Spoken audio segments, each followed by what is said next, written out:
Chapter 38. The Wise and the Simple in Heaven. It is believed that in heaven the wise will have more glory and eminence than the simple, because it is said in Daniel, "They that are intelligent shall shine as with the brightness of the firmament, and they that turn many to righteousness as the stars for ever and ever." But few know who are meant by the intelligent, and by those that turn many to righteousness. The common belief is that they are such as are called the erudite and learned, especially such as have taught in the church and have surpassed others in teaching and in preaching, and still more such among them as have converted many to the faith. In the world, all such are regarded as the intelligent. Nevertheless, such are not the intelligent in heaven who are spoken of in these words, unless their intelligence is heavenly intelligence. What this is will now be told in the following pages. Heavenly intelligence is interior intelligence, arising from the love of truth, not on account of any glory in the world, nor any glory in heaven, but on account of the truth itself, by which they are inmostly affected and delighted. Those who are affected by and delighted with the truth itself are affected by and delighted with the light of heaven. And those who are affected by and delighted with the light of heaven are also affected by and delighted with divine truth, and indeed with the Lord himself. For the light of heaven is divine truth, and divine truth is the Lord in heaven. This light enters only into the interiors of the mind, for the interiors of the mind have been formed for the reception of that light, and are affected by and delighted with that light as it enters. For whatever flows in and is received from heaven has in it what is delightful and pleasant. From this comes a genuine affection for truth, which is an affection of truth for truth's sake. Those who are in this affection, or what is the same thing, in this love, are in heavenly intelligence, and shine in heaven as with the brightness of the firmament.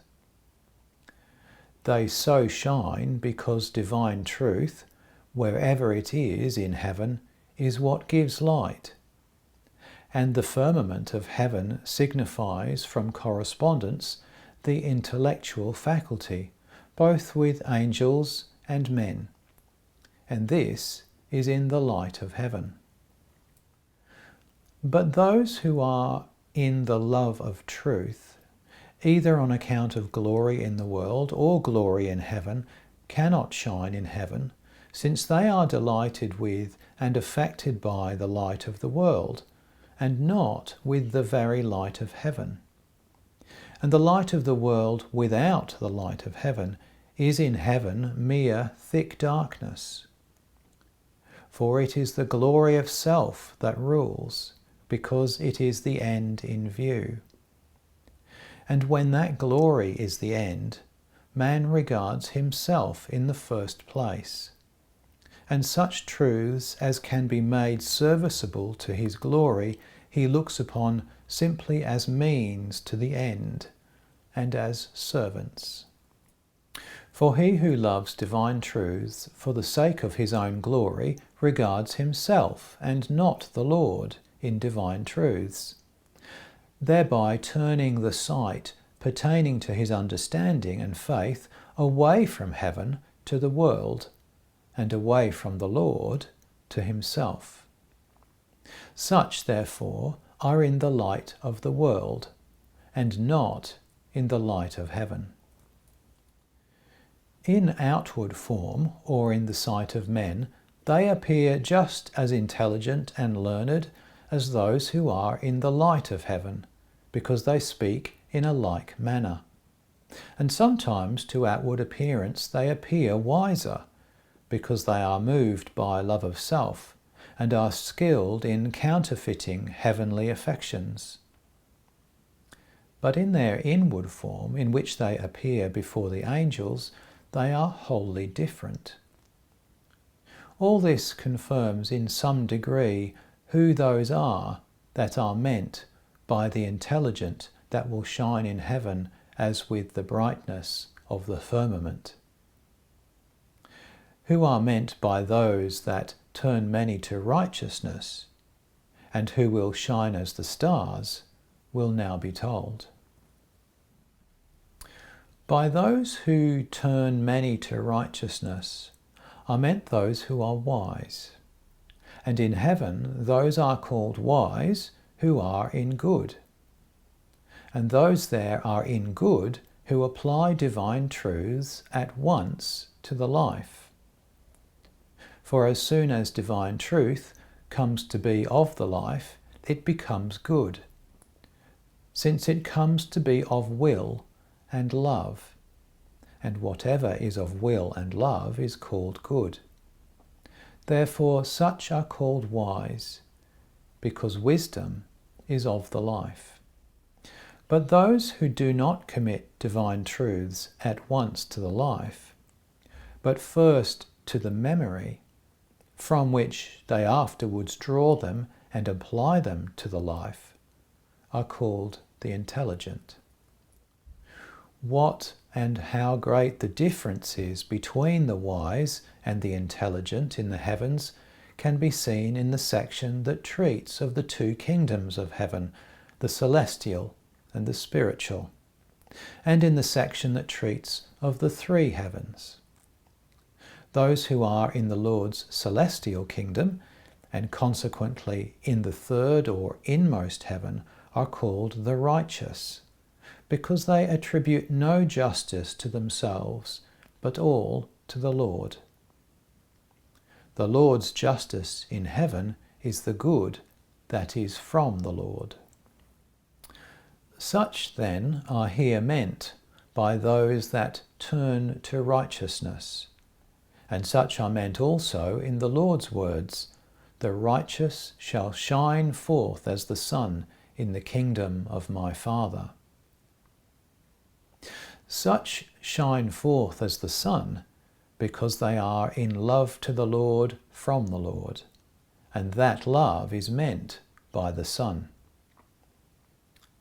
The light pertaining to these is flame-coloured, and the ideas of their thought are so tinged with what is flaming because they receive the good of love directly from the Lord as the sun in heaven.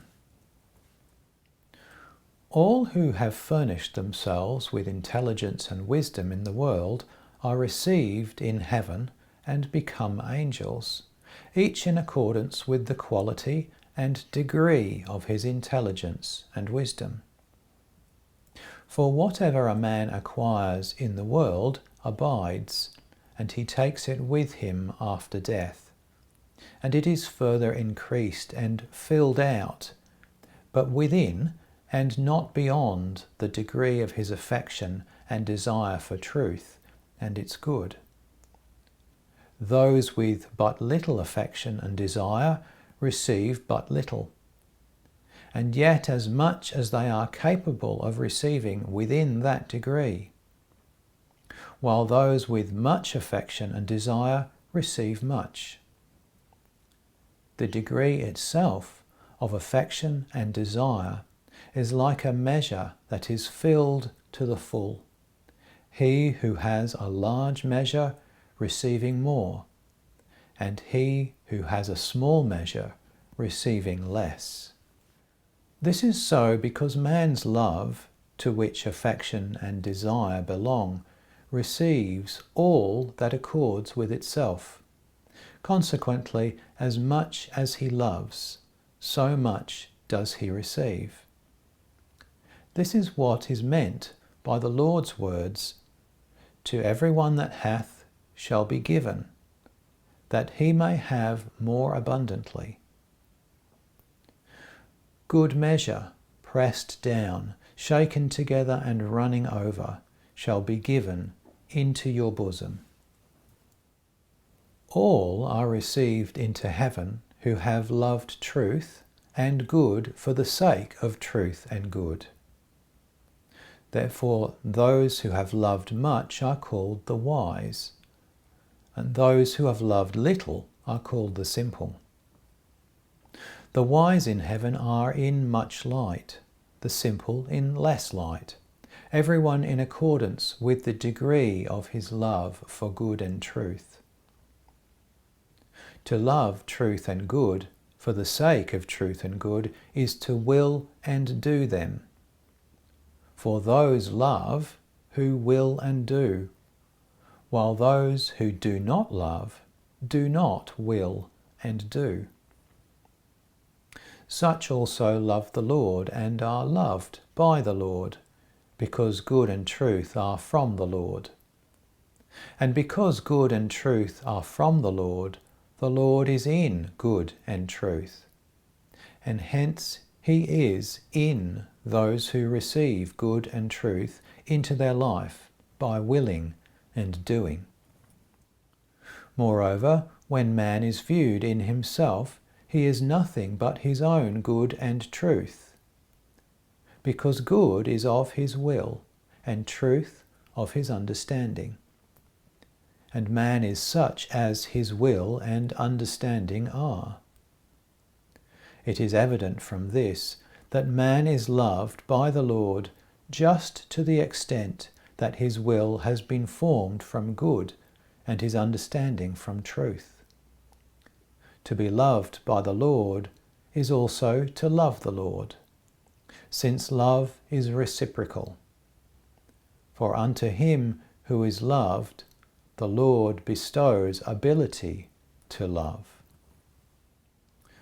It is believed in the world that those who have much knowledge, whether it be knowledge of the teachings of the Church and the Word, or of the sciences, have a more interior and keener vision of truth than others, that is, are more intelligent and wise. And such have this opinion of themselves. But what true intelligence and wisdom are, and what spurious and false intelligence and wisdom are, will be told in what now follows. True intelligence and wisdom is seeing and perceiving what is true and good, and thereby what is false and evil, and clearly distinguishing between them, and this from an interior intuition and perception. With every man there are interior faculties and exterior faculties. Interior faculties belonging to the internal or spiritual man, and exterior faculties belonging to the exterior or natural man. Accordingly, as man's interiors have been formed and make one with his exteriors, man sees and perceives. His interiors can be formed only in heaven, but his exteriors are formed in the world. When his interiors have been formed in heaven, then the things that are there inflow into his exteriors which are from the world, and so form them that they correspond with, that is, act as one with his interiors. And when this is done, man sees and perceives from what is interior. The interiors can be formed only in one way, namely by man's looking to the divine and to heaven, for, as has been said, the interiors are formed in heaven, and man looks to the divine when he believes in the divine, and believes that all truth and good, and consequently all intelligence and wisdom, are from the divine. and man believes in the divine when he is willing to be led by the divine. In this way, and none other, are the interiors of man opened. The man who is in that belief, and in a life that is in accordance with his belief, has the ability and capacity to understand and be wise. But to become intelligent and wise, he must learn many things, both things pertaining to heaven and things pertaining to the world. Things pertaining to heaven from the Word and from the Church, and things pertaining to the world from the sciences. To the extent that man learns and applies to life, he becomes intelligent and wise. For to that extent, the interior sight belonging to his understanding and the interior affection belonging to his will are perfected. The simple of this class are those whose interiors have been opened, but not so cultivated by spiritual, moral, civil, and natural truths. Such perceive truths when they hear them, but do not see them in themselves. But the wise of this class are those whose interiors have been both opened and cultivated. Such both see truths inwardly in themselves and perceive them. All this makes clear what true intelligence is and what true wisdom is. Spurious intelligence and wisdom is failing to see and perceive from within what is true and what is good, and thereby what is false and what is evil, but merely believing that to be true and good, and that to be false and evil, which is said by others to be so, and then confirming it. Because such see truth from someone else, and not from the truth itself, they can seize upon and believe what is false as readily as what is true, and can also confirm it until it appears true. For whatever is confirmed puts on the appearance of truth, and there is nothing that cannot be confirmed. The interiors of such have been opened only from beneath, but their exteriors to the extent that they have confirmed themselves. For this reason, the light from which they see is not the light of heaven, but the light of the world, which is called natural light. And in that light, falsities can shine like truths, and when confirmed, they can even appear resplendent, but not in the light of heaven. Of this class, those are less intelligent and wise who have strongly confirmed themselves, and those are more intelligent and wise who have less strongly confirmed themselves. All this shows what spurious intelligence and wisdom are. But those are not included in this class who in childhood supposed what they heard from their masters to be true, if in a riper age, when they think from their own understanding, they do not continue to hold fast to it, but long for truth, and from that longing seek for it, and when they find it are interiorly moved by it. Because such are moved by the truth, for the truth's sake, they see the truth before they confirm it. This may be illustrated by an example. There was a discussion among spirits why animals are born into all the knowledge suited to their nature, but man is not. And the reason was said to be that animals are in the order of their life, and man is not, Consequently, man must needs be led into order by means of cognitions and scientific facts.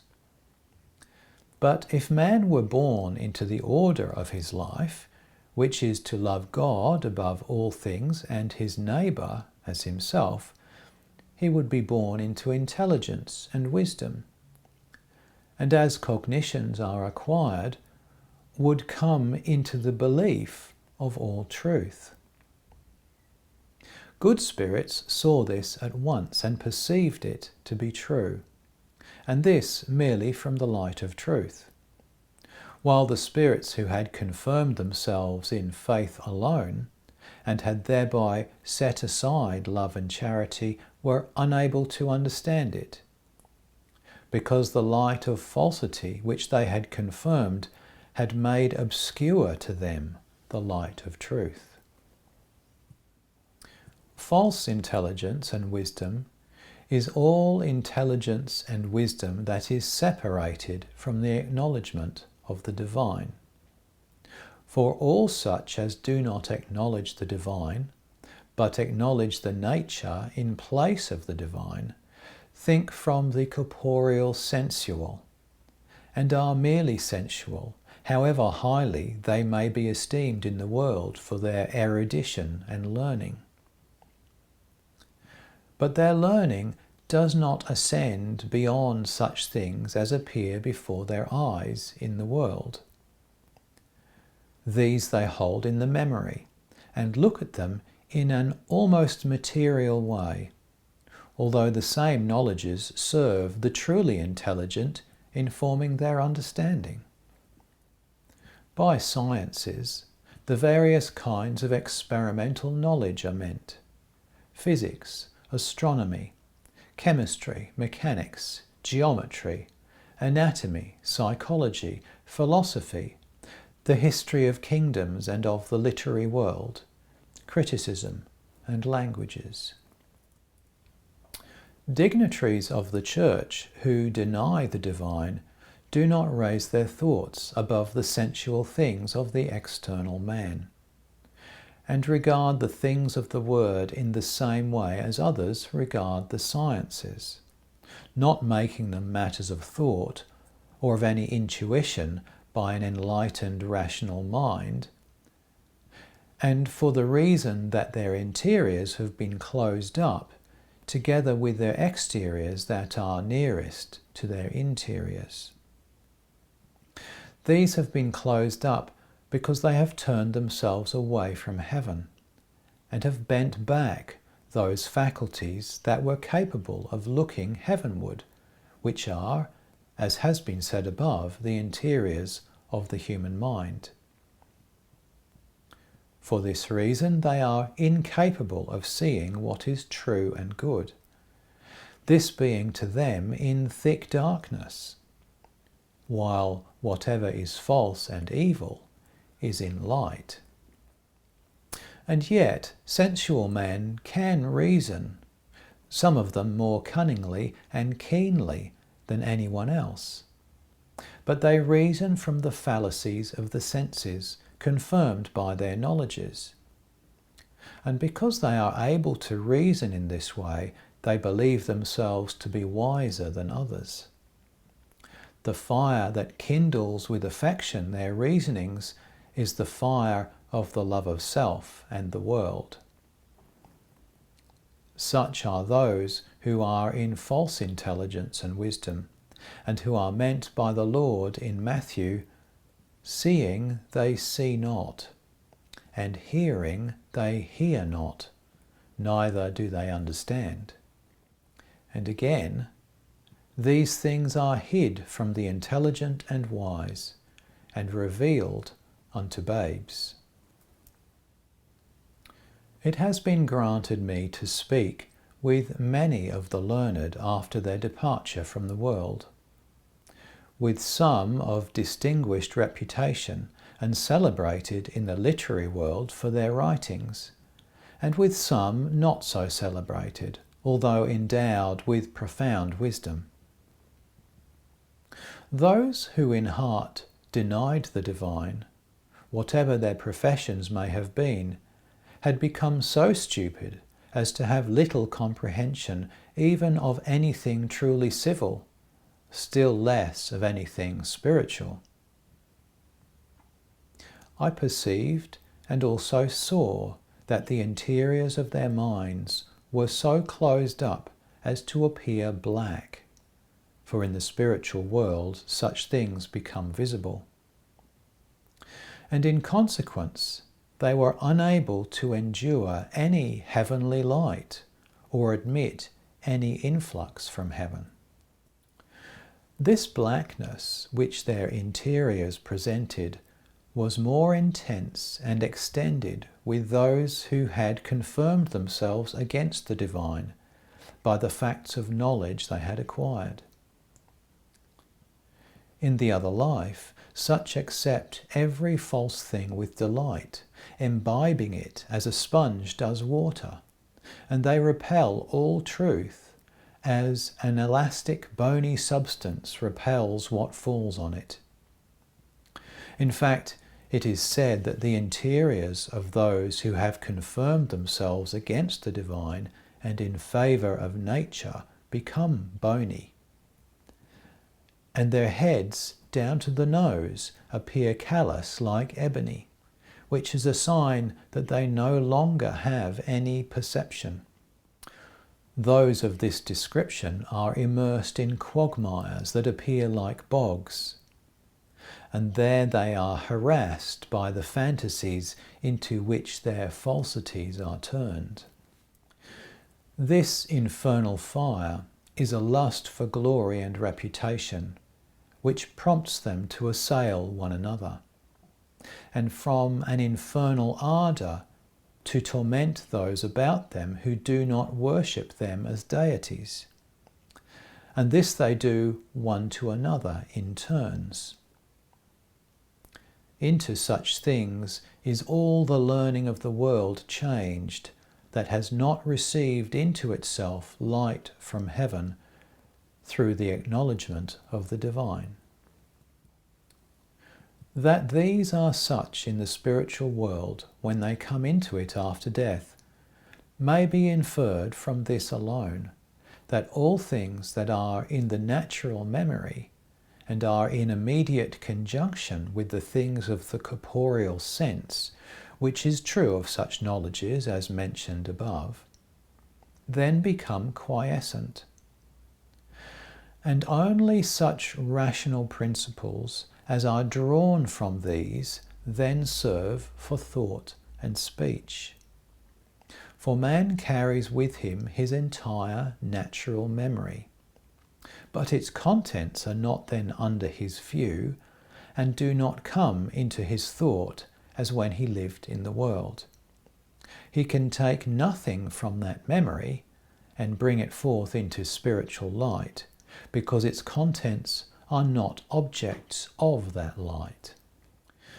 But the rational intellectual things that man has acquired from knowledges while living in the body are in exact accord with the light of the spiritual world. Consequently, so far as the spirit of man has been made rational in the world through cognitions and facts of knowledge, it is to the same extent rational after being loosed from the body. For man is then a spirit, and it is the spirit that thinks in the body.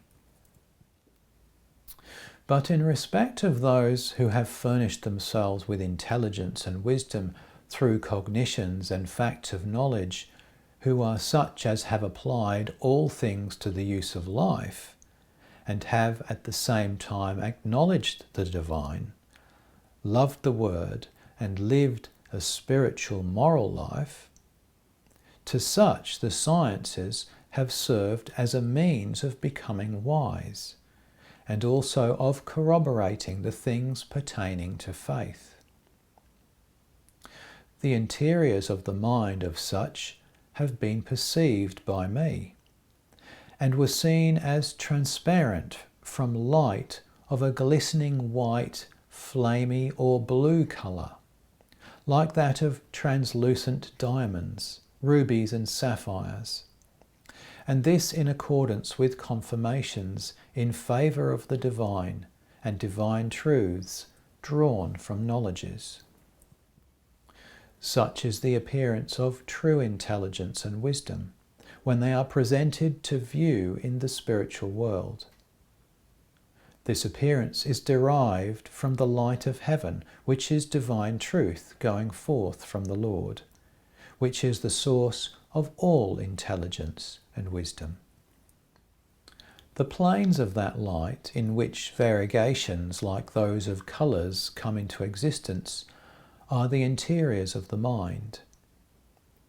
And these variegations are produced by confirmations of divine truths by means of such things as are in nature, that is, in the sciences. For the interior mind of man looks into the things of the natural memory, and the things there that will serve as proofs it sublimates, as it were, by the fire of heavenly love, and withdraws and purifies them even into spiritual ideas. That this is the case is unknown to man as long as he lives in the body, because there he thinks both spiritually and naturally, and he has no perception of the things he then thinks spiritually, but only of those he thinks naturally. But when he comes into the spiritual world, he has no perception of what he thought naturally in the world, but only of what he thought spiritually. Thus is his state changed. All this makes clear that it is by means of cognitions and knowledges that man is made spiritual. Also that these are the means of becoming wise, but only with those who have acknowledged the divine in faith and life. Such also before others are accepted in heaven, and are among those there who are in the middle, because they are in light more than others. These are the intelligent and wise in heaven, who shine as with the brightness of the firmament, and who shine as the stars. While the simple there are those who have acknowledged the divine, have loved the word, and have lived a spiritual, moral life, but the interiors of their minds have not been so enriched by cognitions and knowledges. The human mind is like soil, which is such as it is made by cultivation.